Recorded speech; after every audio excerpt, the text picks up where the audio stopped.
Hello, movie lovers, and welcome to the show. So, this is our season finale of Dexter Resurrection, episode 10, Injustice for All. At first, I thought I was going to get a Metallica song for Injustice for All, but still, this to me was a really good season finale. It was everything that I was ended up anticipating, despite the fact I got it spoiled for me because there was actually a leak that happened with episode 10 when I was trying to find our clips for the episode. Anastasia, there was actually a clip outs from this one YouTube channel, and it spoiled certain things for me. But I'm glad I got to see it in its full context of what those were and how it added up. Because I'm like, okay, how does this end? And I also have people trying to spoil it on TikTok for me too and stuff. I'm like, okay, I'm just not going to do any more clip outs until the finale. That's what I had to do. But That's not cool. I no, hate spoilers. We have to be careful with social media because I feel like Showtime and the Dexter pages, they just share like major spoilers and plot twists and different things like that immediately. right. And it's like the day of on Friday, and I guess everybody's supposed to watch it on Thursday evening or like at midnight, or you're Right. And they're like, screwed. okay, people are up. So we're just gonna go on and spoil it for you. But what I did was I took that person's YouTube channel and I reported it over to Showtime. Because I'm like, because number one, nobody's seen this episode. It was a week before the show even before the finale even aired. So no one even got a chance to even watch it. So and it was also in Russian. So that's also another thing. What? How Yeah. did that work out? I don't know, but I reported it because I don't like leaks. I don't like people doing that. And if I'm going to support a show, I want to be dialed into it 110% and be able to review it based on my thoughts on my first reaction versus something that I've already seen, you know. But still, overall, it was everything I wanted, everything I anticipated this show to be. I'm happy with it. What was for you for your first reactions to the finale, and then we'll get into the breakdown of it. I mean, I was sad going in because I love Dexter and I hate that we're already at the end. I was hoping for like a 13, 13 episode episodes. season or more. Um but I'm kind of greedy.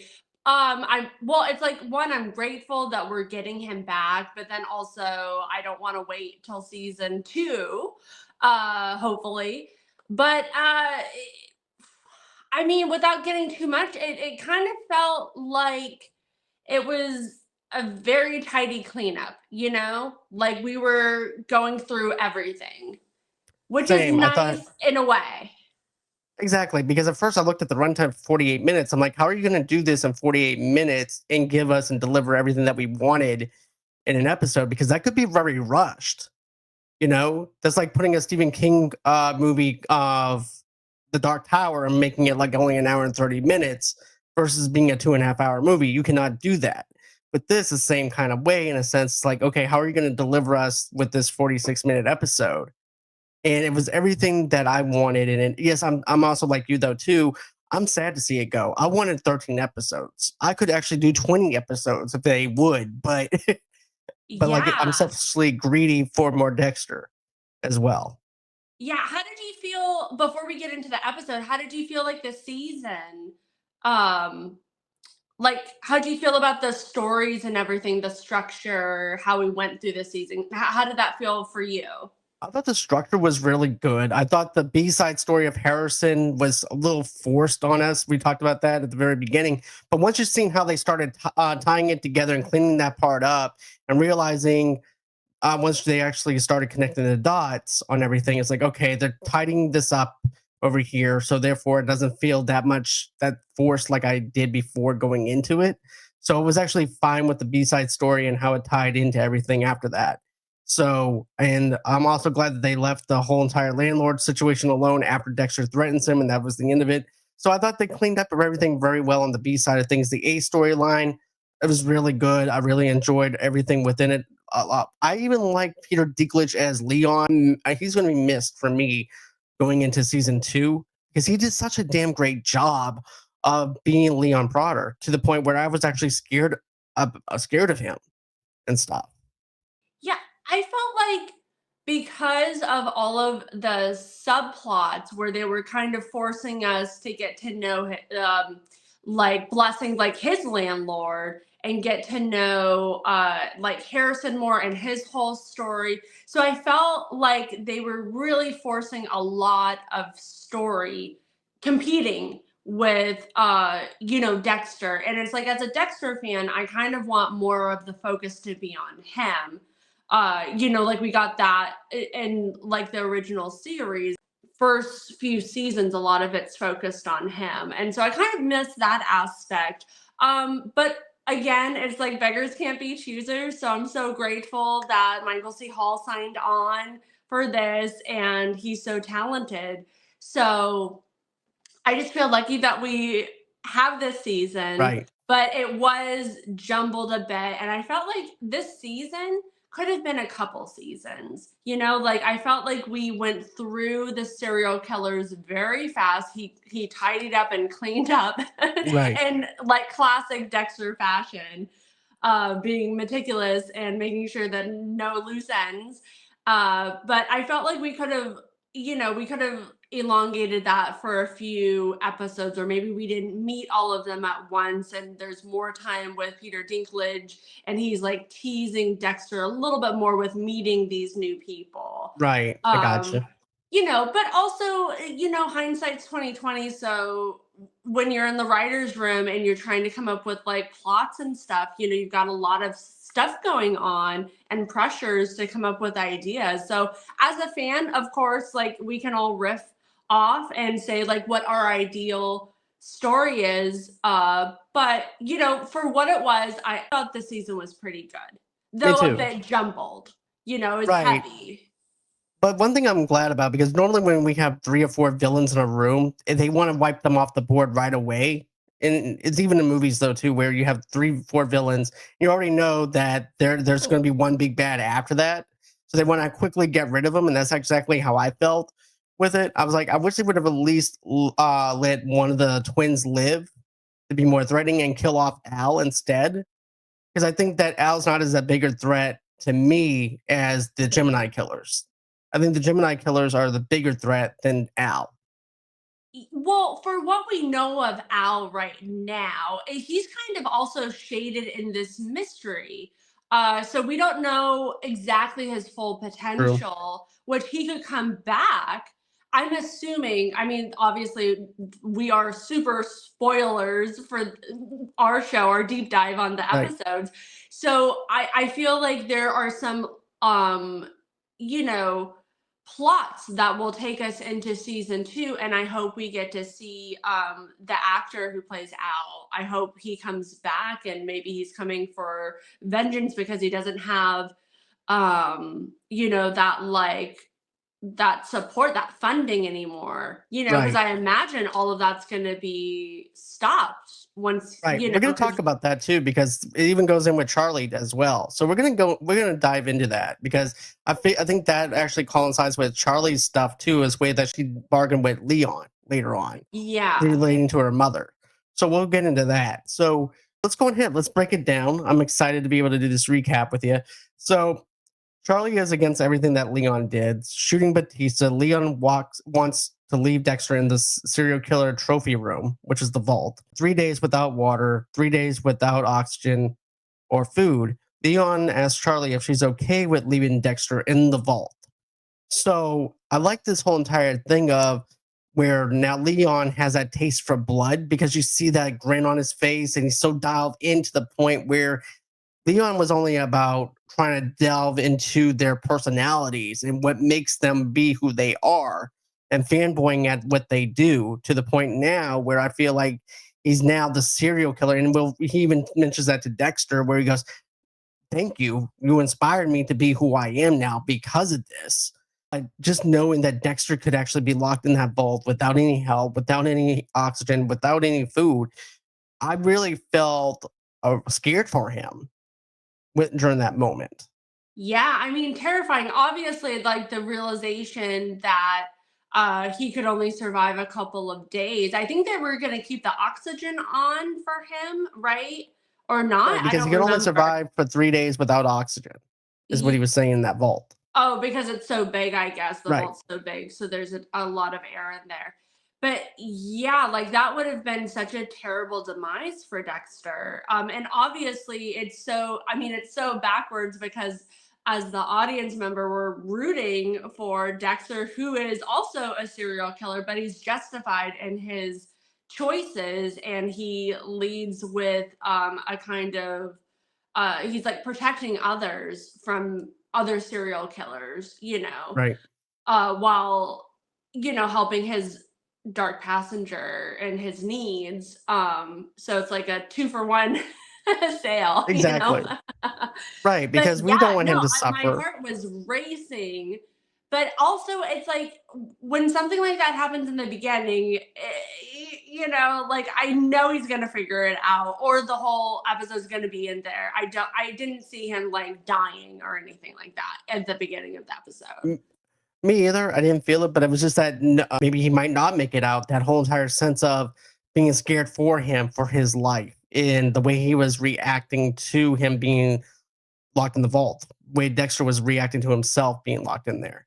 Yeah, I feel like one of my biggest like scary moments is just him getting found out. I feel so protective of Dexter because like essentially in these shows he's the good guy, ironically, right? Right. But so I feel so protective over him, and I also have this like feeling like I still really want him to become like to go work for the police again. So it's Me like too. I that. want him to work for NYPD so Yeah, bad. yeah, he could do his blood splatter analyst job because I keep on every episode. I'm like, okay, he's safe. Nobody knows about him. I mean, it's questionable, like the detectives and stuff. They don't really like him, but on paper, he hasn't done anything wrong for that. Right. It's just he's just a little suspicious. He's mysterious, Everything is just but justifiable. Right. yeah, totally justified. I don't know if you watch that show. I do a little bit. I dive into a little bit of that too. I love Justified too. Me too. But the thing too with him, I would, and it seems like the detectives really like Dexter though too, because especially whenever they helped him out with the New York Ripper case a little bit, because Melvin even tells the detective, his partner, he's like, well, thanks to Dexter, we actually have a weapon now. So it's kind of like they like the way he works and the way his brain works as far as that goes. So Yeah, I don't know if that's maybe. I don't know if I got that feeling that they like him. I think that, especially since they go in the vault and they see that Dexter was like 100% right, right. with what he was saying that the weapon could be. Um, they'll see that he's talented. And so there's another reason that he might be able to get hired, because they're like, you Right. figured it out. Let's get you on our team. We're underfunded now. We lost We $11 lost, million, right? Because right? he was going to match it. Exactly. They just lost over $1 million. So therefore, they don't have enough money to keep out things operational, thanks to everything that happened to Leon and how crooked he was. So, Yeah, what a revelation for them. They're going to be so shocked because at first it's like, okay, so is he just like a fan of, and then you see all the police are all like in one spot right. calculating, like, oh no, oh no, oh no, blood. This is like too much for me to even, you know, think about, to go through in my mind, because they're so attached to how Leon operates. And not only that, but so glued in and dialed into his fundraising to they ignored all the little small signs maybe that he could have got. Well, That because they also they were just there to party and celebrate. So they probably had a few drinks and they're just not prepped to go into full investigation mode. And so that's got to be like whiplash for them to go into like literally a crime, multiple crime scenes and and all do their job. yeah, and have to like sober up so fast. It's like a slap in the face. But that was a Exactly. funny moment. Well, it was kind of goofy where the young police officer was like, "We need to call this in." He's like, the other detective was like, "No, we're all here. Who are we gonna call Yeah, it right. Who are you gonna call? into?" We're all here. We're all gathered in this Yeah, I mean gala. that felt goofy and forced, but I kind of snickered at it. I was like, I giggled at "Are that we time really too. It's going like there?" we are the cops. That's Yeah. But yeah, then you see Dexter, he sees Brian, he telling him that he shouldn't be feeling anything and he's listening to what Harry taught him and that he should have listened to him and embraced who Dexter is, which is a serial killer. Brian also telling him that he could have had a brother and that Dexter messed that up by killing him. Dexter messed up Leon's club and telling him Batista was never his friend. Brian tells Dex that he is going to die in the vault, Leon's biggest trophy, but also like how he said that you're listening to your fake father. You screwed that up. You screwed everything up with Leon. So, just embrace who you are. And the only way, and if you want to survive, the only way that you can do that is if you can pretty much go into cannibalism and eating Batista. Yeah. Yeah. Ew. So, I just thought that at first it's playing with our minds, right? And this is what I was thinking: is Dexter going to lean over to Brian's side, or if he's going to stay who he is? And I like how Dexter goes, and Brian even mentions this. He goes, "Well, the last words that Batista said was fuck you, Dexter Morgan." So he's trying to get him to lean on over to his side. But I like how Dex goes on ahead and says, "Why does this hurt so much?" And he goes, "That's because you're listening to your father."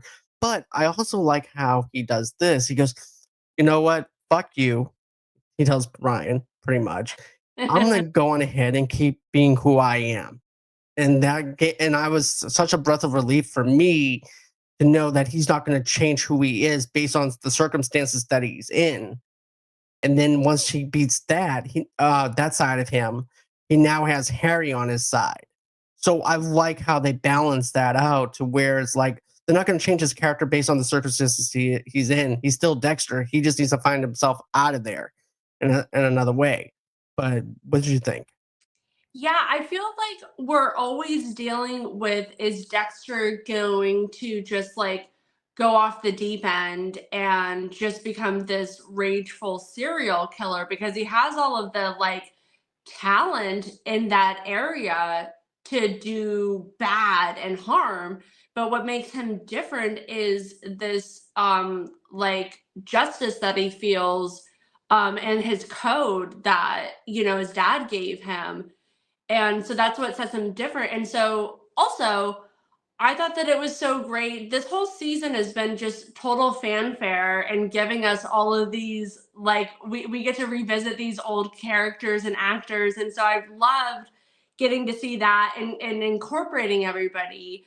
So that was totally fun to see his brother, even though it was just for a little bit. I Right. was kind of hoping that we were going to see Dokes, but maybe for season 2, like, That's what I was hoping for. motherfucker. Surprise, motherfucker. What are you doing in this Yeah. vault?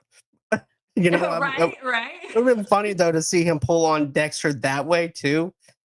It's like, I thought you were too smart for this, Dexter. I thought you knew everything and you were in the know of everything. So it would be Yeah, so cool if I he was thought like that we were trolling gonna him. have a jump scare cut into like from Brian to Dokes, but we didn't get that, unfortunately. But hopefully in the future, now that I'm trying to remember, I don't know if there was a lot of this talking to his dad like this, or like having other visitors.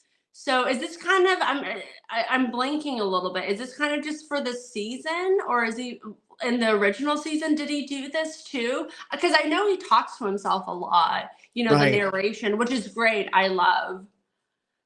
He talks to Harry a lot. It just wasn't Yeah, until this, whenever every single person he killed started visiting him in his subconsciousness.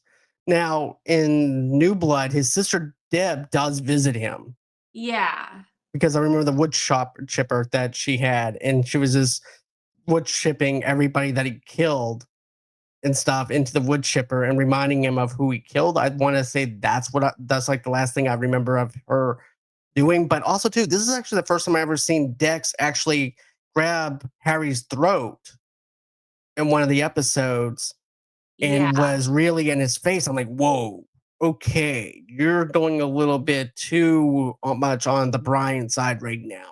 Yeah, be nice to Ghost Dad. Right. I like that. But yeah, I think if you put Dokes into it, I think it pulls away from having Harry in there with him later on because I'm thinking you have too many people in that vault. That's just me on how I'm thinking. Well, I was trying to think like what would you I mean, as Dexter, you're spiraling, you're stuck in there. Your son, who you've been trying to protect and save from a fate in prison because he killed that guy in the beginning, and so he's just been maneuvering and protecting Harrison, and so he's spiraling at that point. So I was kind of thinking, like, oh, is this going to turn into like some weird fever dream? And we're just going to get hit by like all of these people That that, makes sense though to he have killed. Dokes, right? It would make sense to have Dokes though in a too, because of the fact that you just killed someone that was close in that department, and have Dokes there would make sense. Yeah, because like I do think it does. again, it's like he feels guilty for these unjustified kills where it's just to protect himself. And then also, I mean, he didn't kill him. It was Dinklage. He was trying to protect him. And if it wasn't for Batista like going after Dexter, they could have teamed up and taken over. Right, and that's what So I he kind of said. dropped the ball, and I don't want to say he asked for it, but kinda. Like a little issue because like I'm trying to remember the original Batista. Like right now, I feel like everybody's like, "Oh, he's such a great guy," and then I was like, "Wait, he like cheated on his wife. He's like a womanizer. He's Mhm. drinking on the job. He wasn't a really good friend. Like all of this stuff." And I'm like, "Why are we like lifting this man up?" And then now, like according to him, before he found evidence. Of course, he's right, but on the surface level, he's like just harassing Dexter and Harrison throughout the whole season. So, Right. and impersonating. I mean, he's just breaking laws left and right. And so, I don't. I mean, I get it. Like, we needed that touching moment, but I don't know if I don't know if Dexter if they were that close. I just feel like it's a little weird. What I remember was this. I do remember when Dex helped Batista. He was drunk and hungover, and he ended up trying to take him over to the Greta's house, or his ex. I think it was his ex-wife's house, his other ex-wife. And The first one, yeah, right? Yeah. right. And And she also goes, he wasn't even supportive of who was the other chief and the woman LaGuerta? Was that her name? yeah, He ended up not even being that supportive of her with her raises and like questioning her about her money and stuff. And I'm like, this guy's not a great guy. no, right. But I think with this, it kind of redeems him in a way because of the guilt and stuff like that too. I think maybe that's what people are looking at. But at the same time, like you said, on the surface level and stuff, he cheated. He was a womanizer. He was a drunkard and stuff like that. So, he wasn't as good as a guy that, that they made him out to be. Because I remember that stuff in the earlier seasons of Dexter, you know? Yeah, I think we're trying to make him this like angel, and he's Right. not really. So I So, didn't think that it was like like a huge loss, but I understand like Dexter was kind of like crumbling at that moment too. Like it was a compilation of a lot of issues. a lot of different Um, emotions and stuff all wrapped in yeah, one he's big thing. spiraling. But then we have a dark humor moment with Batista's phone ringing to Smash Mouth All Star, and Quinn calling about Wallace and how she told him that Batista's in New York City, tells Batista to come home and wonders why he's in New York. Dexter calls Harrison and wants him to come let him out of the vault, which is putting Harrison in danger, which Harry also says, so is this for you or is this for Harrison and stuff? Because you said that you didn't want him to be involved in this, but he has no choice but to put him in danger to get him out, which also puts Harrison at a thing where now he has no choice but to work that shift for the catering thing when he already declined it one time. And Harry says, Dex, are you scared of dying? So I like that moment. And then you also have, why is he calling Batista's Dexter's, why is he called Batista's phone, which is Harrison's wondering that. Yeah, well, yeah, to your point, I feel like there's always going to be this little bit of Dexter about self preservation. He has to survive. He's like this apex predator, and he wants to survive these situations that he puts himself in. I think that he's not intentionally trying to put Harrison in like problems, or you know what I mean? But I think Right. that there's a very strong like self-preservation in Dexter. And so he's going to use everything at his fingertips. I mean, you look at him when he was like trying to figure out if there was any way out of the vault. He was looking at the air ducts, he was looking at everything to see if there was any way that he could like shimmy out, I guess. Right. Um, but yeah, and then on Harrison's side, it's like he's reconnected with his dad. He's trying to have like a quote unquote normal relationship and normal life. So at that point, and he also feels guilty. He's having like trauma issues with how he almost killed his dad, and that grieving for his father, going through all that trauma, and then to be reunited. So I feel like for his character at that point, he's like, I'm gonna do anything for you. Because like, when you think about it Right. with family, it's like you're gonna do anything to Because that's your protect your son. You're gonna drop everything for him and do anything that you can to help protect him Yeah, out and getting. for him, for his dad, Mhm. So I feel like those were that I knowing the characters, I feel like those were organic choices for them to make. I don't think it was great that Dex put Harrison in danger again, but also he's a big boy, and it wasn't out of context because he works in like a service, Right. so it was easy for him to infiltrate that whole thing, which I felt like everything was a little easy. Did you get that feeling? Like I felt like everything, like we were just streamlining through. It's kind of like watching a cartoon in a sense where the main characters are safe, kind of, and playing it safe. Yeah, yeah. I mean, also it's like I felt like there was going to be this big moment at the end, which there was, and so it was kind of just like filler, and Right. It's fluff like, to get well, us step one, there. let's try and get Harrison into the catering job. Let's go ahead and place him there to infiltrate that place. And then let's just move on ahead and try and get Dexter out of the safe as fast as we can. Yeah, it was a little So spoon fed for me for as audience, but also they have so many subplots running at the same time. They're probably just like, oh, we have to write these out. We have to figure it out. right, which I think that they could have done like an hour and 20-minute episode for this one for a finale, just to Completely. get Yeah, like why wasn't it a double finale? Like we could have done one episode and then a second, like to be right. continued situation, and then leave on the cliffhanger of Dexter in there, and Harrison's at the party or something. That would have been a Right. perfect cliffhanger. Yeah, I wonder why they didn't do that. Weird. Maybe That budget is or weird, but I think something. it's the fact too that there's like, look, we failed the audience not once but twice already. We don't want to fail them again. And so I think they wanted to go ahead and be like, hey, look, we're going to give them everything they want in a Dexter episode for the final season. It's going to be 46 minutes long, but we're going to get to everything that we need to get to. So that's how I felt on that. But I do feel like, in a sense, like with Harrison, I did feel bad. I felt suspense with him because of the fact that how close he came to Leon. Because remember, Leon doesn't notice the help or anything either. So he just takes a glass off of Harrison Mm-hmm. and doesn't even realize that's Harrison. And also, too, Dexter says rich people don't understand or anything like that, doesn't take any notice to him.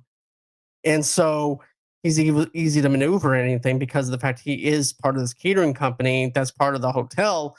But my mouth just fell open. I'm like, oh my god, is he gonna recognize him at all? And he's still making small talk with one of the police chiefs or whatever. In the back of my head, I'm like, so are you just playing it off like you don't know him, or is it just the fact that there's a lot going on in this party that you don't notice it? So Yeah. that's Yeah, what I was getting at. completely. I mean, I guess like for super rich people, the help becomes invisible. Like what they were saying. I feel like it was a little bit against character, because I feel like with Dinklage's character, he kind of is, I wouldn't say he's suspicious, but he's watching everything, right? Right. And I feel like because they made a big deal about like the AirPod, I feel like that would have been a moment like him kind of reprimanding because he likes to be in charge. He likes to own people. So I felt Right. like there could have been a moment where somehow Harrison isn't found out, but like he mentions like, hey, take the earbud out. You're at work, be professional. Something like that. I thought that that should Right. have been acknowledged because like they made it so in our face that he was wearing, like a Like earbud. And then I was thinking like it would have been more like interesting if he had some kind of, like Secret Service thing that he could like somehow connect. You know what I mean? Because it just like felt a little rough. right. But I that's like gotcha. minor issue. Right. And I also like how Dex also tells him, well, all I can see is just your glass of champagne. Yeah, this is his like how like they say it's not my first rodeo. This is like Harrison's first First rodeo. rodeo So he going out. doesn't know Right. how to be like a secret agent or Right. he's like messing up Um, left and right. But then he's quick on his feet too with when he has a little altercation with one of the security people. So you notice that because he plays it so straight, like very flat, but his like and almost like you don't see his wheels turning as the actor, as the character, but he mhm. comes up with these like great lies just instantly, so Right. he is calculating. It's interesting when you think about his character because it seems like very just on the surface, but he is keeping track of things. Like he noticed his friend was like smoking a vape, and Right. not really working and kind of like slacking off. And so he used him, right? Right. Just as Dexter would have actually used that to get by security. So I'm like, I put in my notes, I'm like, this is a very good Dexter move on Harrison because Dexter would have done the same thing. Use someone that's innocent to get him out of the way so that Complete. way he can go ahead and maneuver wherever he needs to maneuver at. So I like how quickly Harrison's thinking on his feet. And I didn't think he was going to do that because we've seen Harrison's panic so many times within the season. All of a sudden now his dad needs him and he's just dialed in to wanting to save his dad to the point where it's like, oh shit, I almost got caught. And then the security guy comes over to him and says, so what's going on? You not be over here. He goes, oh, I was just trying to get someone's attention because there's someone on the that's smoking weed on where the employees are, and I don't think he's very effective at work. Because who is that? He points to his friend. He goes over there, and then he's able to move up the stairs. So I like Yeah. that. And then you have Harrison picking the lock, and I like how Dexter also says this to him. He goes, "So you remember how I taught you the last time?" He goes, "Yeah." And he picks the lock. He gets through, but then he's met with Charley, and my mouth fell open on that. But I was afraid for him on that level because Charley is someone that you do not want to mess with. Yeah, she's a trained killer. Uh yeah, I do not want to meet Charlie in a dark alley if I'm on Exactly. her radar. Then you have Dexter who discovers the serial killer files and the file on Charley and even Al. Harry's dark humor about him, about Leon leaving a post-it note and a secret vault combination made me laugh. You also have the flashback to Leon and Dex hitting the code wrong, alarms go off, and Charlie's last name is Charlie Brown. And I like how Harry goes, no wonder why she's pissed off all the time. Yeah. And then he goes, Dexter's dad's asking Dex, is it possible that he thought that Dex would be going down as the Dark Passenger? Leon always hosts the gala on the anniversary of his parents' death. Dexter thinks the combination is the anniversary day that Leon's parents died, but he can't use the code to get out. It'll put Harrison in danger, like we mentioned. Harrison, the inside, I called him the inside man. That's what I called Harrison, the inside man. Oh, funny. That's a good one. He uses his phone scan. Okay, we talked about that. So, what did you think about him finding the files in this serial killer room? And part of me was thinking, okay, this was plan A if he killed Batista and he would actually show Dex, hey, look, these are the files I have on everybody. And I think that was his plan all along. He would kill Batista and then he would show him the files. I don't think it's a convenience thing that he has a bunch of serial killer files in this serial killer trophy room. I think it was there and laid out for him to explain to Dex about who he has for these buffet line of people for him to kill. But what do you think? Yeah, he so Dinklage wanted Dexter to join forces together and go after all of these serial killers. So yeah, it's pretty, I don't know. It's convenient that he had all of those in in In that the vault. in the vault. I wanted to say layer almost, but Right. yeah, in the vault. Um Yeah, I don't know. Again, it felt like a little spoon fed. It felt like that needed to be kept somewhere else. Like maybe they found it on their way out. But on the other hand, I guess that's a safe hiding place where he keeps all of the stuff that could, just ruin him. Because it makes sense, because why would you keep that in another filing thing when you have all your serial killer trophies in one area? So you would want the files all in one area, but it's kind of weird to have Charlie's file mixed in with the serial killer stuff Yeah, as so he well. kind of just looks at her as the same, he just doesn't have any value of people, I guess. And that was a thing that really bothered Charley because she didn't want to be thought in that way. Even though she is killing, like when we're introduced to Charley, she kills one of the serial killers, right? Right. And so she's like, I guess in Dinklage's his character's mind, it's like she's kind of the same, like he owns everybody.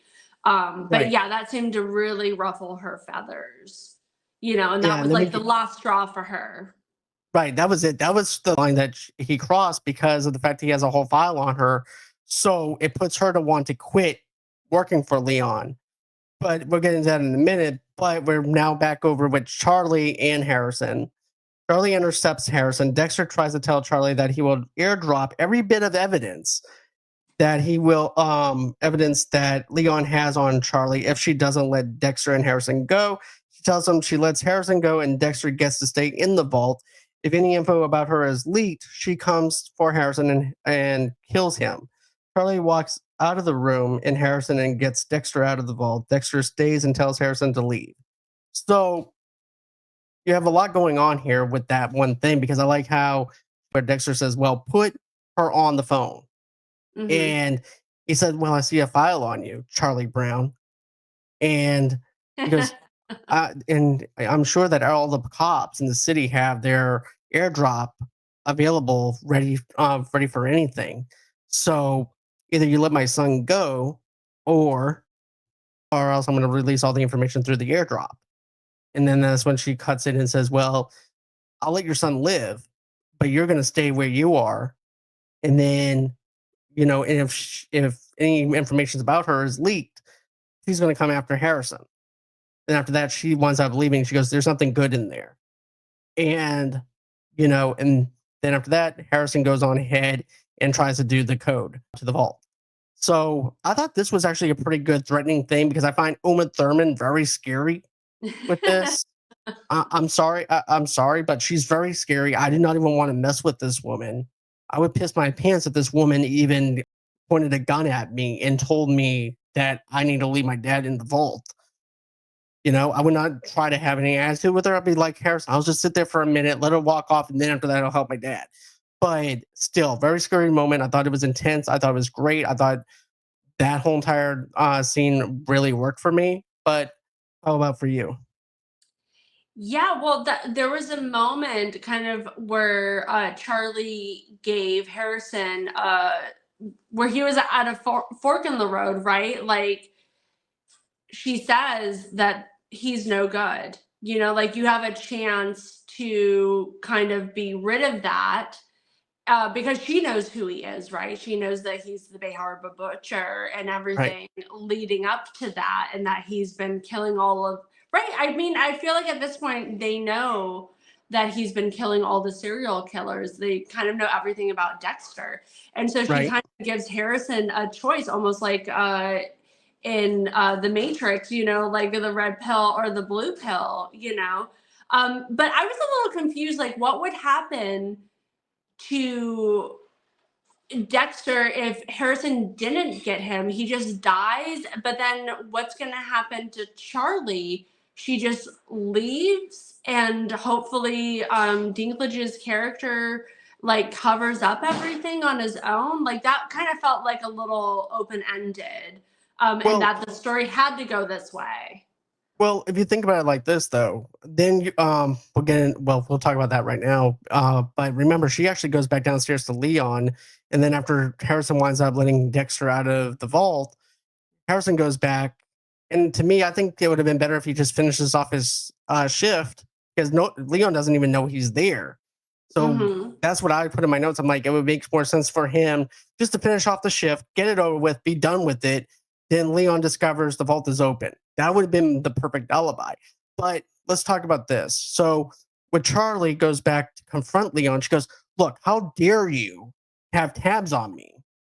It's bad enough that you already have leverage on me, but now you bought me at a price. And if anything happens to my mom, I'm gonna come after you. And if the payments stop coming through, I'm gonna come after you." So you have her threatening him, and then she walks off. Then he gets his ass back on stage, and you can tell he's angry, but at the same, because the way he's saying it, he goes, "All right, everybody, let's." He goes, "Let's see how much money we have now." And so it's about him matching the profits and stuff like that. We'll talk about that in a minute, but I think that it also goes into what you were saying about the fact that, does that have an open ended? I think it's still going to end the same way for her, where she blackmailed Leon into doing what she wants him to do, and he just dies, and then pretty much Dexter just dies in the vault and leaves Leon to go ahead and clean up his mess. Yeah, yeah. I mean, I kind of felt like there wasn't enough air, or like we didn't see Harrison like choose, like, you know what I mean, like our heart racing, like, is he gonna save his dad or not? Like he just went instantly, which is great, because then you would be questioning Harrison, like what do you mean you're gonna, after all of this, really this is the moment that you decide to like ditch your dad? Right, exactly. It's like I worked my way up to the vault, and now that I had this confrontation with Charley, I'm done, Dad. Peace. I'm going to live my life. I'm going to go bang Gigi right now and have a nice and bye. It was such a long drawn out moment at the key, you know what I mean? Like doing all of that was like excruciating, because it's like, come on, like hurry up and do it already. Right. I understand that they're trying to add to the suspense of it, but at the same time, it's like, come on, Harrison, get your ass up, move over to the vault, and talk to your dad. Yeah, because I was thinking, like, because I was on the fence, like, okay, are they gonna mess up, and then all of a sudden there's gonna be a bunch of police there, and Leon's there, and then they go in, and is Dexter gonna somehow, like, because he's good at like maneuvering and getting like wiggling out of situations, so I was like, is he gonna like put on a police hat and just like walk right by them? You know what I mean? Because like Leon can't acknowledge anything, or he's at fault as well, because everybody's going to be just shocked going in. So I was thinking, I was like, okay, is that where we're going to go with this? But then Leon's going to be on the hook, because it's his private area, his vault, his own private domain is going to be ruined because there's a dead body in there. Also two dead bodies. I mean, so much. Right. So many issues. But I do like the fact that, Dex is also telling Harrison, hey, look, this is the combination. He's thinking it's actually the anniversary of his parents' death, which makes sense because and he also does the gala on the anniversary of his parents' deaths. Totally. But I like how he goes through it and he's second guessing himself. And I'm like, are you really second guessing yourself right now? And I like how Harrison's also saying, Dad, you second guessing yourself is making me panic, because it's not like you to second guess yourself.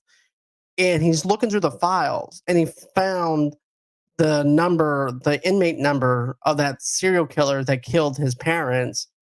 And he's like, look, put this one in. And then the last number was a 4. And he wasn't sure if Harrison got the number or not. Turned out he did. Yeah, that was And the moment. That was the moment. I was like, did he hear four?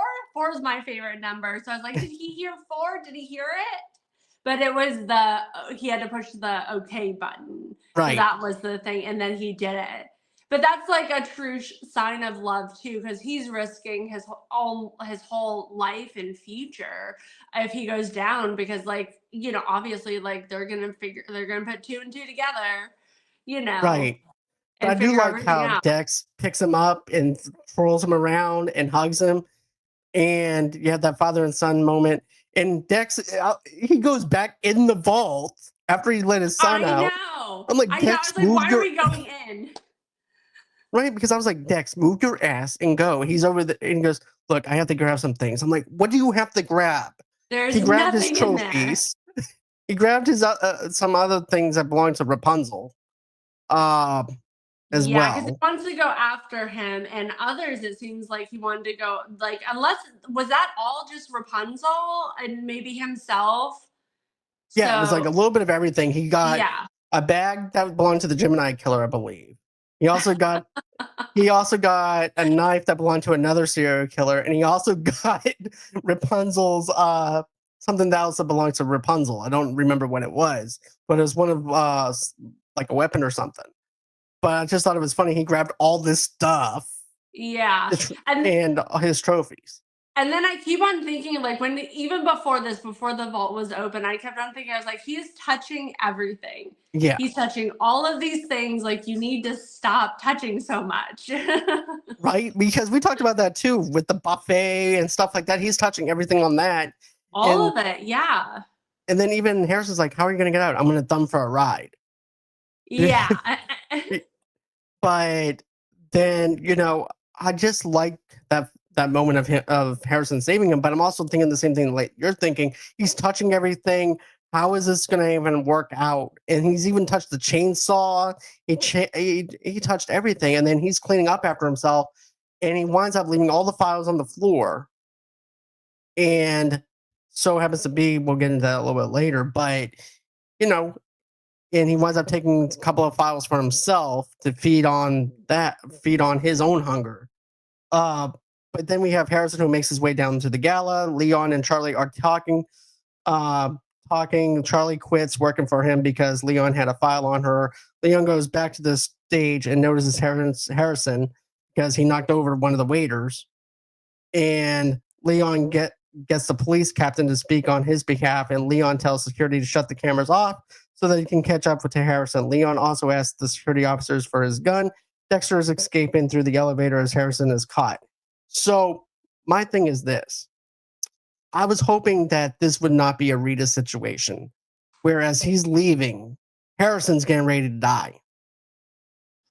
Because it could have been this thing where as he's going down, he's missing Harrison, maybe a few seconds, he would have actually been able to see Leon bring Harrison up. So I was Hmm. thinking it was going to be one of those moments of like, oh shit, Leon's going to go ahead and kill Harrison just as Dexter's leaving. But instead, Leon winds up calling Dexter, and he makes Dexter go back up into the elevator, and then you have that confrontation. But what did you think of this whole entire thing on how they played everything out? Where Leon shuts off the cameras, the security guys, Hmm. and then going into this scene. Yeah. Well, I thought that it was, well, I guess because this is all, everything is new to Harrison. So he's like messing up left and right.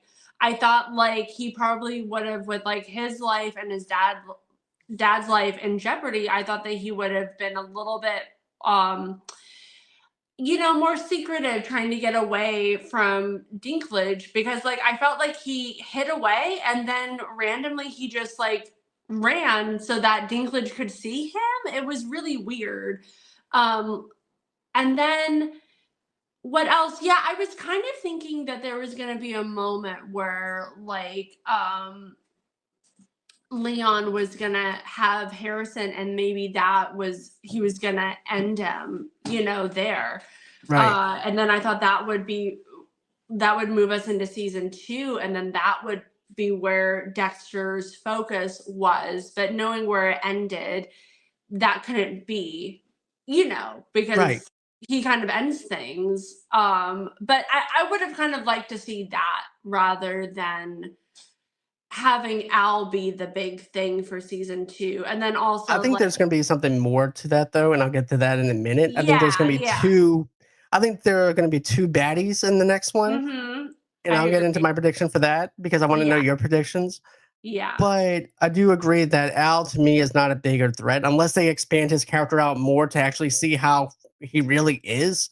Because we only seen him in small segments of who he is as a serial killer in front of other people, but we have not actually seen how he is with his family life or anything like that whenever he's in his own town. So that's another thing. Yeah, for me with Al, it's like I feel like he's such a goofy serial killer. Like the Hmm. whole laughing. I mean, obviously, watching him kill, it was, you know, uh, it was dark, but I just feel like he's not like top tier. Like it's not like one of the old villains from the original series. Um, so I was a little bit let down that it feels like that Al's gonna go into the second season, and be one of, Right, I imagine, unless there's just gonna be a red herring. I feel like they kind of leave a lot of things open. Like I feel like we didn't get to fully figure out what's going on with blessings, like all of these kind of right. like little things that they kind of pique our interest, and it feels like it's going somewhere and then it leads to nothing, you Right. know? Well, they could do a lot with Blessing's family in season 2, but what I'm If thinking that's gonna Dexter happen. stays, I mean, it feels like he's gonna leave, but I don't know. Maybe for a cover, so he doesn't have to totally forget Dexter Morgan. Maybe he's gonna try to grin and bear it and stay in New York and just act like everything's normal. Because I don't think any of the detectives saw him. Obviously, No, they didn't see Harrison, right? So they're not connected in any way, no. unless there's some kind of fingerprint somewhere. Well, we're gonna get to this, okay, too, because I actually have a couple of predictions. But you know, I feel like this. I think that Charlie's gonna be one of the main people that's gonna come after Dexter because think of it like this: if funding stops for her mother, which it will because Leon is dead, she's gonna come after Dexter because she's gonna know something's up. Then Mm. you also have the other thing too with Al because he's also benefiting from the money too. But I think that what would be cool for like a cold opening for season 2 is Dexter just goes over to Al City and kills him as the opening, and then it goes into season 2 of Dexter living out in New York and stuff like that, and then it goes into them finally catching the New York City Ripper thanks to Dexter. It shows aftermath of that or how they're trying to track the New York City Ripper because now they know who he is. But we'll get into that in a few minutes. But that's just a few little things that I would like to see happen in season 2 and some of the predictions that I think that's going to happen. 'Cause I think Charlie, this is not going to be the last time that we see of Charlie. Yeah, I kind of felt that because with Uma Thurman, she's such a great actress. I feel like her character is going to be developed more. Like, why would she just take a side, like character? Unless she's like a huge Dexter fan, like I would do background work on Dexter, like I would just Right. want to be part of it. I That's just how want I to would be feel too. included. But I feel like for her, yeah, the character is definitely gonna be pissed when she figures out, because apparently she was not getting paid a lot of money from Leon. Like, why doesn't she have all of this money to pay for, like what was he did he not pay her anything? You know what I mean? Like I feel like Well, as I a hit think, woman, like she well, would from have a bunch of like funding and stuff too, you right. know? But I'm also thinking the other thing too is like Leon's only paying her the bare minimum because he's taking care of the mother. So that's actually been being more beneficial for Charlie. Is Leon taking care of the mother versus her getting paid? Yeah, so she might end up being really pissed that like support and funding is cut off, because yeah, at a certain point they're going to go through his estate and whatever automatic payments, that's going to be tidied up, I imagine. But that's going to open up, I mean, I guess he's already under the bus because they went into his vault. So I'm just curious how she might be on the run now, because if he's paying her, and if it's like, we don't know how far, because like, also, did Dexter take her file with him, or did he throw her under the bus with I was looking at the Leon? files and I didn't see her name on the files. Okay. So maybe because she spared Harrison's life, maybe Dexter, like, threw pity on her or something. You know what I mean? Maybe. I don't know. Maybe. I don't know. It's mixed bag, but hey, I'm all for it if she does come back, Yeah, I think she's great.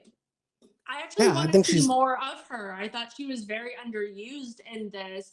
And I feel like the character, we could have gotten to see a little bit more.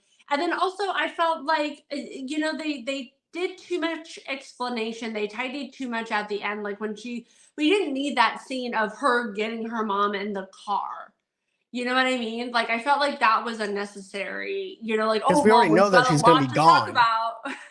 Right, because I feel like this, though, Anastasia, too. I'm like, we already know she's going to be gone. We already know she quit. We already know she's going to take her out. So why show that as a montage or anything? Totally did not need it at all. Like, this is the kind of stuff that, like, it's like, as the audience member, like, I'm smart enough to figure this out. Once she left, after she did a threat, like, I already knew she was out of town. Like, I didn't need to know any of this stuff. Exactly. It was too much. I agree. I don't need to be treated like an idiot to not know that she was going to leave. I don't need to show her leaving in a montage, and then after that you get Blessing and his family and stuff. But I do like the moment with the family and the montage and stuff like that. But let's talk about this. So now Dex is actually face to face with Leon, and he has the basically Harrison has the gun to his head from Leon, and Leon says, "Look, you're my inspiration. You're the reason why I'm able to kill now, because I didn't know I had this in me or anything." He goes, "Well, how about this? Killing my son is just a small pedestal for you. How about this? How about you take down the Bay Harbor Butcher, which is even bigger than what you're doing right now?" He goes, "Ooh, I like that idea, but no." And I like how Dexter looks at Harrison and goes, "You know that protection I gave you? You know how to use it still, right?" So Harrison takes the needle, jabs it in him, and he falls to the floor. And then Harrison's like, "What are you gonna do?" He goes, "I'm gonna take care of this. I'm gonna clean up my mess and everything, and then I'll be gone." He's like, "Are you sure?" He goes, "Yeah." So Harrison leaves, and then we have that moment where now where we have Leon on the table. And I love this scene where Dexter's just trolling him. He goes, "It's so enlightening." You know how he's always when where you have Leon who was also doing like this. He goes, "It's so enlightening," and stuff like that. And I just thought it was funny with the dark humor of Dexter mocking him, and now he's on the table, and as that's going on, the gala is still going on with the fundraising, and it's only like 2 minutes until Leon's match with the police department's match, where it has like 2.2 million or $11 million. And then at first I was like, okay, is he just going to leave him there and because I was thinking to myself, is there a way that you can just plaster Leon on the table and just let the spotlight be on him? Yeah, exactly. No, I was thinking that would have been a great ending too, because then Dexter could get away. He gets everything that he needs, and then he just serves him up. So yeah, I totally agree that was a thought. Right, but then after that, I think Dexter's like, well, he's going to still come after me. And Leon is still trying to bribe him with stuff too, because he goes, "Come on, think of your kid's future. Think of Harrison's future. I can pay for his college. Just don't ever say my son's name again." And then you also see him with the a scalpel. He goes, "No, I'm not going to do this." He goes, "I only get people's blood on the slide on people that I want to remember." Because I don't want to remember you. And this is where Leon is crying and begging for his life. And I just thought, you're not as powerful and rich as you think you are. You're not as smart as you think you are. This is your end. This is the end of you. And I just love that moment of him stabbing him right in the heart. And then you see Dexter cleaning up his mess and, cleaning up the fingerprints and then off the chainsaw and off the other stuff of the serial killers. And then you see him taking the body bag with Leon's pieces of Leon. So I just thought that was pretty. I just thought it was really good on how they wrapped that up. And then you also have everybody, all the police officers, also wondering where he is, where Leon is. And then you have Wallace and Melvin, who are well. Let's see. Basically, Wallace is just tired of being at the gala. She doesn't even want to be at the gala. And then all of a sudden, Stay Alive comes on, and she starts dancing. What do you think? Oh man. Okay. Well, to back up a little bit, I thought that it was a great moment for Leon and Dexter, like where um I forget where it was. It was probably when Leon was gonna kill Harrison, and he was talking about, I think that's the part where he was talking about, like to quote him, he said like, what's this called? The itch, the need, the great Mhm. yearning, and Dexter's like the urge. And so I thought that was a great moment because it was kind of like Leon was in a way mocking him, and then flip side, a couple minutes later, we've got Leon on the table, the stretcher or whatever it is, and then we've got Dexter hovering over him and, like what you said, mocking him, the whole like doing this and it was Right, a great miming. I love that because he was just like throwing it in his face, like you think you're so great and powerful, but look at you, you're just right. another Bay Harbor butcher victim. Exactly. Look at you now. You're not as powerful as you think you are. You're not in control like you think you are. You're a piece of shit, and I'm gonna get rid of you. So I really love that moment between them two, and him mocking him was something that I was just cracking up loving because I love dark humor like that. And Hmm. it's and to quote this episode, "Injustice for all" is justify killing because of the fact this guy is a serial killer killing this guy who even said it. He goes, "I gave you a whole entire buffet line of serial killers and stuff."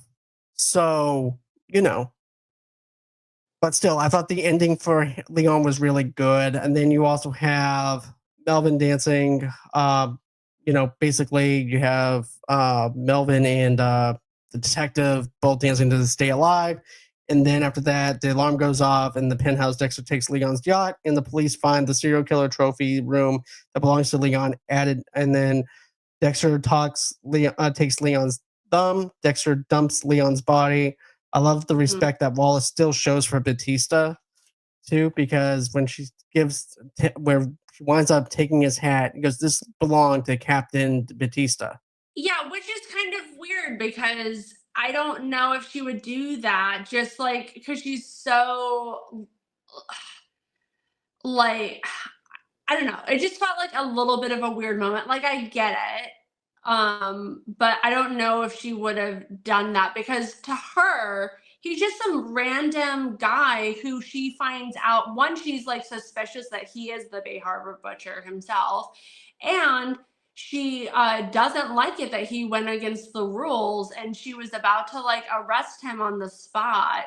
So I don't know how. I guess maybe just being a fellow, law enforcement, and died like not on duty because he was He's retired. retired, uh, but I guess just being in the crossfire of it. But also, it's not explained if he is the Bay Harbor butcher or not. So like maybe it seems like maybe Dexter is setting him up to be the Bay Harbor butcher. Like maybe he took care of Leon. You know what I See, mean? Because like nobody right. knows. Well, also too, there's no body parts for Leon or anything like that either, so he could just Well, be yeah, because like he went on his yacht. The yacht has a tracking device. Like, I don't know if this was all thought up. I thought that he would go in like some kind of little dinghy or something. Like there's so much tracking happening on that mega yacht that's probably like worth like $5 million or something insane. It's like Leonardo DiCaprio's yacht. right. I got you from like Wolf of Wall Street or something. Yeah, Right. so it's like he's taking this huge showy, it's gorgeous and the lights. I mean, I'm not a boat person, but I can say it's gorgeous. Mhm. And he's taking that out in the middle of the night while all of this is happening. I feel like the detectives are, if they're good at their job, they're gonna put 2 and 7 together. Like, okay, something happened, like we've gotta like comb, because like Bay Harbor Butcher is on their mind, right? And so, do they know? Well, I think they know about like the underground kind of like burials that he does. I mean, the underwater, right, because right? in Don't they season know about two, that? well, in season two, we find all the body parts on season two, Yeah, but because that was part of the thing, like how she figured out the like the finding all the dopes, pieces at the dump, right? right. Like, Well, so remember they're the kind of privy dokes. to it. Well, also too with Dokes and stuff like that too. She didn't know anything about the Bay Harbor Butcher until Batista came in to the picture and mentioned the Bay Harbor Butcher and the way he killed other people and stuff, and how it was blamed Yeah. on Dokes. So in So, theory, I wonder with like Batista with his body, and then when they examine him, if the time periods, because I think it's within a couple hour window when they can figure out. So I don't think it's totally defined like at this time he died. So maybe there's like some. I mean, I don't know if they're going to go into that well, possible plot point, but maybe it could have been Batista going out. I don't know, but it's just like kind of weird, if you think about it from the detective's perspective of what she knows of everything. remember this though too. Leon fired that gun at Batista. It has Mhm. Leon's fingerprints on the gun, it Oh makes yeah. it makes it look like Leon is on the run. Okay. So that's what I was getting at, though, too. I was thinking, okay, Leon's on the run. That's what makes it look like. Dexter could easily put this in another his yacht somewhere else, fly back out to New York City, and make it look like Leon is somewhere else where he's where nobody expects him to be at. Yeah. Okay. Yeah, that would make sense, I guess. But I Yeah. do So like I wonder. how I wonder if Batista's going to go down as the Bay Harbor Butcher, though. I don't think so. I think he's You just don't going to go think? as a retired cop that was in over his head, got too close, and he didn't realize the person that he was trying to warn was actually a serial killer enthusiast or a fanboy. So I think it was just coincidental that's what happened. So I'm thinking it's just going to be him as a retired cop, and that's how they're going to do it. And then also too, all the attention now it goes from the serial killer room to Melvin finding the weapon of the Bay Harbor Butcher, and then Wallace finding the Bay Harbor Butcher file. So now it's going to be a whole entire hunt down for the Bay Harbor Butcher in season two. I think it's going to be Yeah. like Silence of the Lambs meets Dexter kind of vibe. Uh huh. But I and then another thing too that I wanted to mention is this with Quinn. I think Quinn's going to come in season two now. Oh, definitely. I feel like because he's like, "What are you doing in New York? I got a call." So he's gonna. I don't know if he's gonna avenge anything, but he's definitely gonna be a problem for Dexter. Yeah, You know, because like that's a little too convenient to happen. If he starts doing the math about everything. But yeah, I mean, I love that actor, so more of him, great for me. me too. Me too as well. I like seeing Joey Quinn back. And I think that it's gonna and also too, whenever they get the body back from Batista, they're like, oh, Batista died in New York City. What happened? Yeah.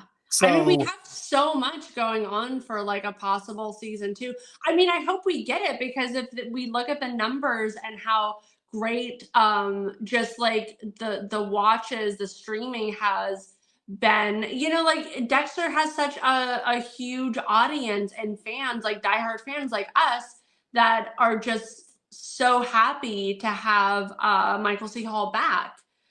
So like, yes, please, more seasons. Same here. And another thing too that I'm very excited about is the yacht, and then how Dexter has the files of Al, and then you have the other serial killer files, and then it goes into the monologue of this is who you want. This is who you want me to be. I'll always be Dexter Morgan. And I'm like, he's breaking the fourth wall here. He's talking to us as the audience. He goes, this is who you want. This is who I always wanted, who you want me to be. And I'll always be Dexter Morgan. Yes. So I like that whole entire thing of breaking the fourth wall. Yeah, wasn't that weird? It was like he was talking to us. Yeah, he says, I kind of wrote it down. He's like, I'm Dexter Morgan, exactly who I need to be, exactly who you need me to be. And it was Yes. straight to camera. I was like, And I ah! loved it because it's But like, it's so look, these, true because, like, yep, as fans, that's what I mean. This is like a lot of fan service season. I feel like just everything that they've given us, all like touching back with Batista, just touching back with Quinn, all of these different OG players.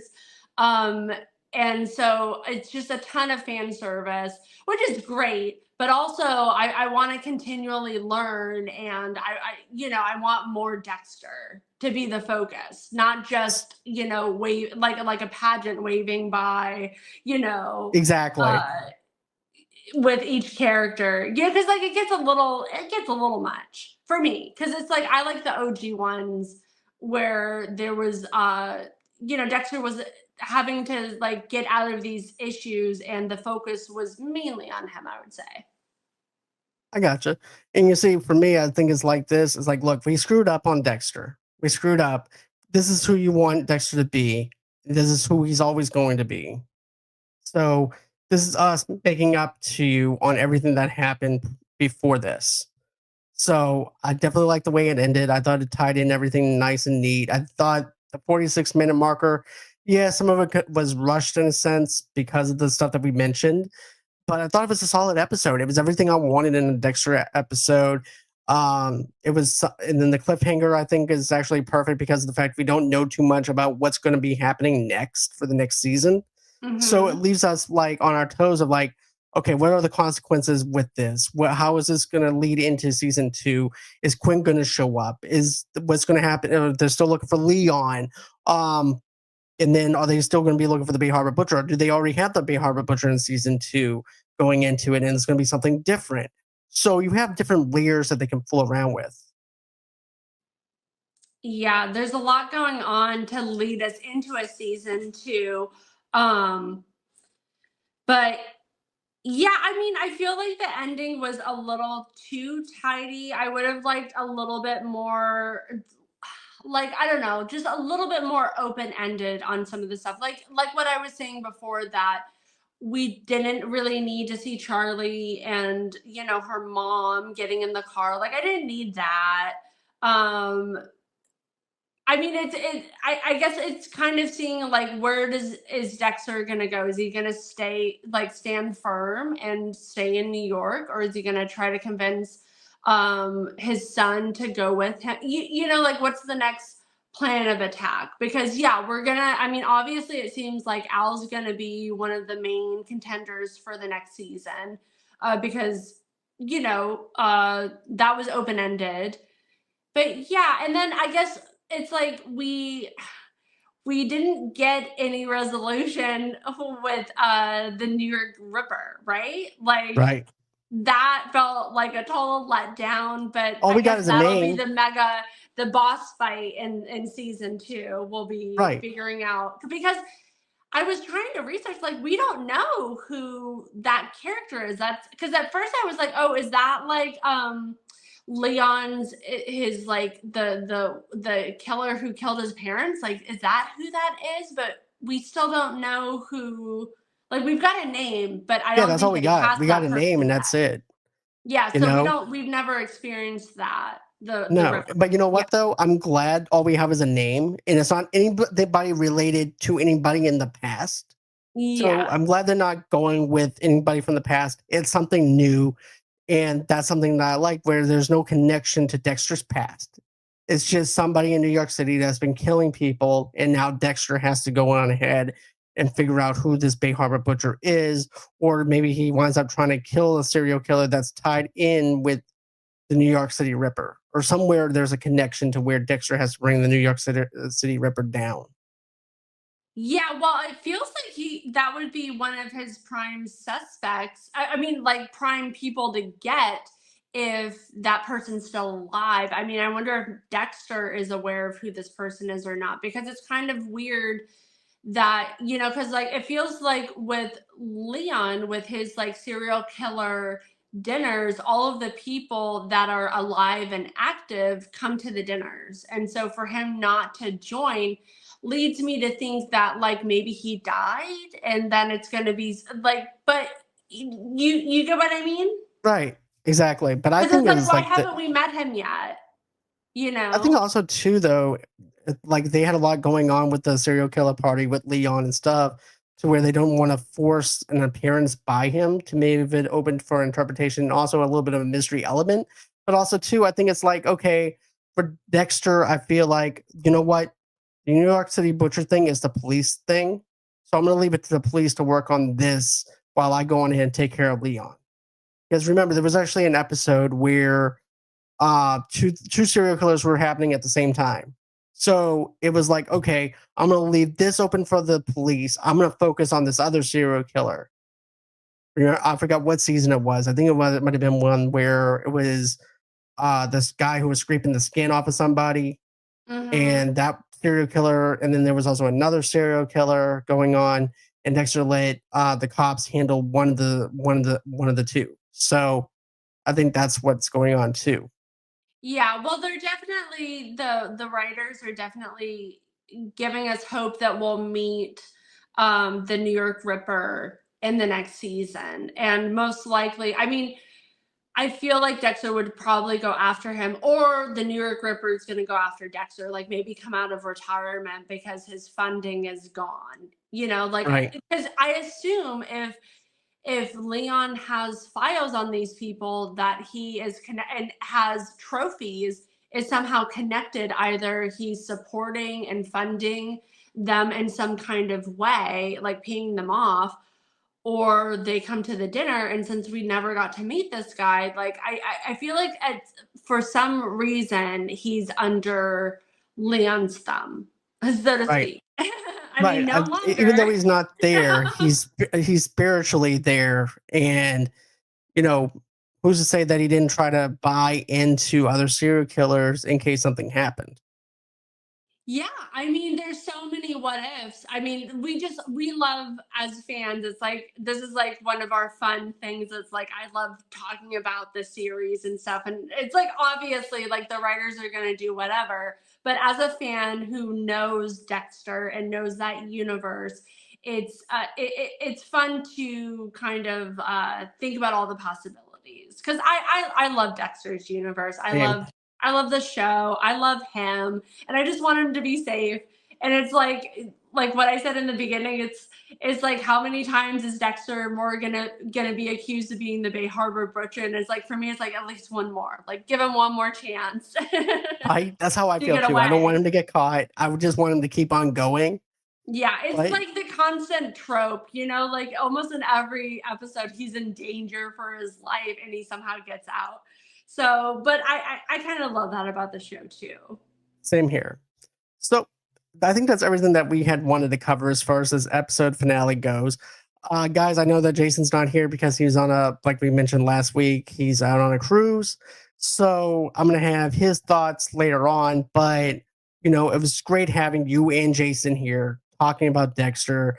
I feel like this is one of the best shows that I've actually done with any of my guests and stuff.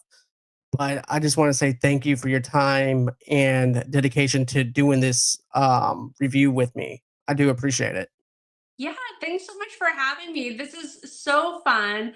I love chatting Dexter, and it's like we're all friends, and I love that I get to like have a fun chat with friends and deep dive about it. And thanks for giving me, this platform to like talk about my silly thoughts about You're very Dexter, welcome. like talk about all of that stuff. So this is fun for me. And I like to say, like, because I used to never do like podcasts or deep dives or anything like that, like outside of like people coming over or like friends, like talking with Right. friends about this stuff. But now I've made so many friends, just doing different press tours and stuff. I love this, and I kind of joke that like it's kind of saving my marriage because now I have an outlet that I can talk about horror and I can talk about films and film I'm history glad. and shows and stuff. So this is fun for me. I'm glad because you're going to be back again to do Ghost Ship with me. I Yes, haven't forgotten. I just want to let you know you're still going to do Ghost Ship. So perfect. Yeah, and anything else, it's so much fun to talk with you, and I thank you. love your perspectives on everything. So yeah, we're Thank so you. like minded. I feel like with I do too. the like what we like to see and how we like to describe stuff. So I feel like we riff off of each other really, I really nice. really do.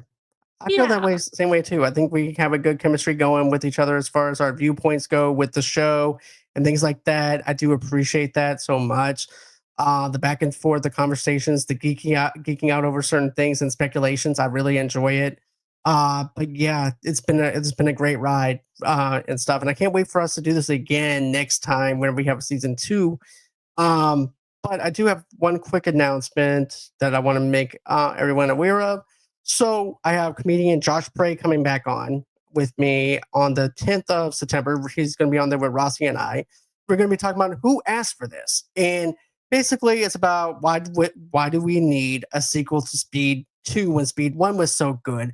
Why did we need a sequel to the Son of the Mask? Well, the sequel to The Mask, but we're going to talk about all that. We're going to talk about spin-offs, sequels, prequels, stuff like that. Go on and check us out at Wednesday night, 6 o'clock p.m. Pacific Standard Time, 8 o'clock p.m. Central Standard Time for that.